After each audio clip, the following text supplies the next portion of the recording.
గట్లనే అధ్యక్ష. వ్యవసాయం కుటుంబం నుంచి వచ్చినోని, ఊరు నుంచి వచ్చినోని, వ్యవసాయం తెలిసినోని, తులసి వనంలో ఆడోటి గంజాయి మొక్కలు ఉంటే వీకలేని అధ్యక్ష నేను. ఆ గంజాయి మొక్కలు పీక్తా అనే భయానికే ఎదురుగొచ్చి నిలబడడానికి భయపడుతున్నారు అధ్యక్ష. పదే నీకు ఇంగ్లీష్ రాదంటారు. చైనా వానికి ఏం భాష వచ్చు అధ్యక్ష? జర్మన్ వాళ్ళకి ఏం భాష వచ్చు అధ్యక్ష? జపాన్ వాళ్ళకి ఏం భాష వచ్చు అధ్యక్ష?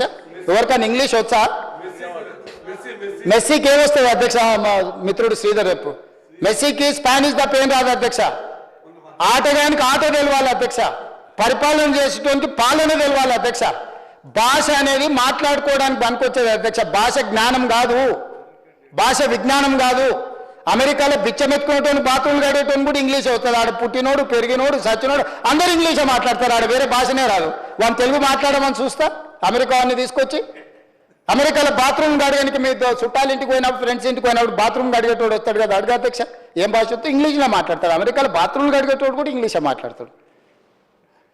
ఈడ నాకు లేకపోతే ఉత్తమ్ కుమార్ రెడ్డి గారికి, బట్టి విక్రమార్క గారికి వారు నీళ్ళు ఇస్తారు, వీళ్ళు నిధులు ఇస్తారు, వీళ్ళిద్దరిని సమన్వయం చేసి అనుమతులు తెచ్చే పని నాది అధ్యక్ష.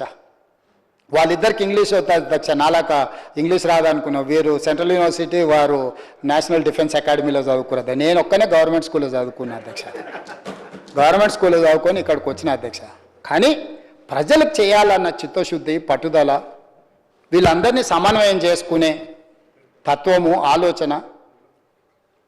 ఇంగ్లీష్ వచ్చిన వాళ్ళం కావాలంటే ఇద్దరు జీతం ఇచ్చి పెట్టుకుంటా అధ్యక్ష. 24 గంటలు మాట్లాడిపిస్తా అధ్యక్ష. ఇంగ్లీష్లో మాట్లాడు రబ్బాయి అని ఏముంది అధ్యక్ష? షిఫ్ట్ డ్యూటీలు పెట్టిస్తా. ఇంగ్లీష్ది ఏమున్నది అధ్యక్ష? జీతం ఇస్తూ వస్తారు. తెలివి ఎడికెళ్ళి వస్తుంది అధ్యక్ష? తెలివి అని గంజాయి తాగుతూ వస్తుందా అధ్యక్ష? తెలివి అనేది పుట్టుకతోనే ఉండాలి. పోరాట పటిమ అనేది రక్తంలో ఉండాలి. ఈ ప్రాంతానికి సేవ చేయాలని చిత్తశుద్ధి ఉండాలి. ఇవన్నీ నాకున్నాయి అధ్యక్ష. అందుకే ఈరోజు చర్చ చేద్దాం రాండి అన్న. పెద్ద ఆయన రాకపోతే రెండో ఆయన వస్తాడు అనుకున్నా.